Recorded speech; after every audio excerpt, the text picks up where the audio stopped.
अस्सलाम वालेकुम साथियों। असदुद्दीन साहब ने संसद के अंदर मॉब लिंचिंग और हिजाब को लेकर बहुत ही ज़्यादा ज़बरदस्त तकरीर करी है, जिसको सुनकर तमाम भाजपाई भाग खड़े हुए। पहले हम सुनते हैं उनकी तकरीर। सर, आज मेरी बेटियों को गवर्नमेंट के एजुकेशन इदारों में हिजाब पहनने से रोका जा रहा है, तो ये आर्टिकल 25 का प्रोसेस कहां तक कामयाब हुआ, ये अक्लमंद लोगों पर छोड़ता हूं। प्रैक्टिस सर, आर्टिकल 25 में अमल करना। कई रियासतों ने ऐसा कानून बना दिया कि आप ये नहीं खा सकते, आप वो नहीं खा सकते, कैटल स्लॉटर एक्ट का एक्ट बना दिया।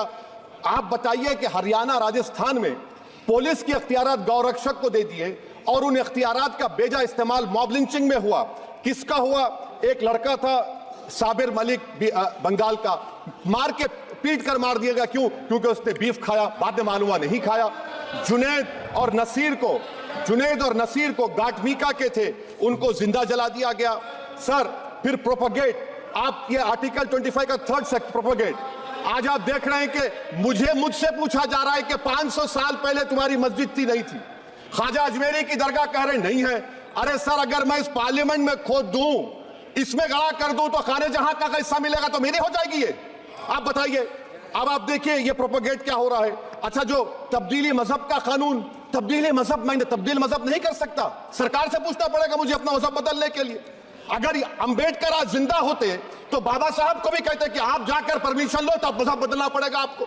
ये हालात आज यहां पर पैदा हो चुकी है।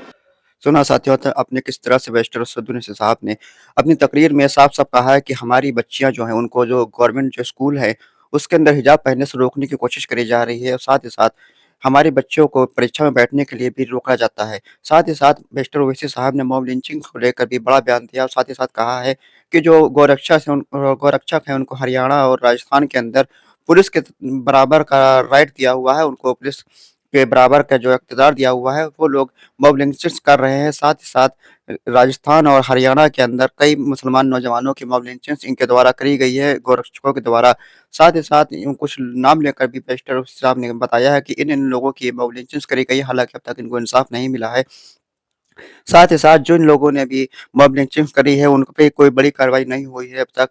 बैरिस्टर ओवैसी साहब ने राजस्थान के अंदर जो घाटमिका के अंदर जो वहाँ पर मॉब लिंचिंग हुई थी नासिर और जुनैद की, उस पर भी सवाल उठाया और कहा है कि नासिर और जुनैद को भी अब तक इंसाफ नहीं मिला है। आखिर कब तक इस तरह की नाइंसाफ़ी चलती रहेगी? आखिर मुसलमानों को कब तक नाइंसाफ़ी होती रहेगी? मुसलमानों को इंसाफ अब देना पड़ेगा।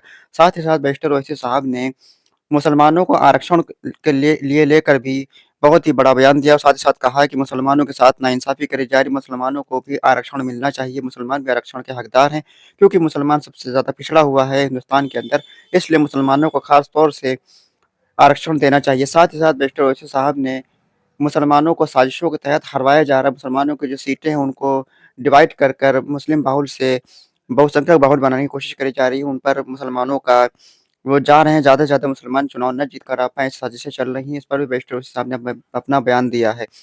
साथियों, हमारे वीडियो से जुड़े रहने के लिए हमारे चैनल को सब्सक्राइब करें, वीडियो लाइक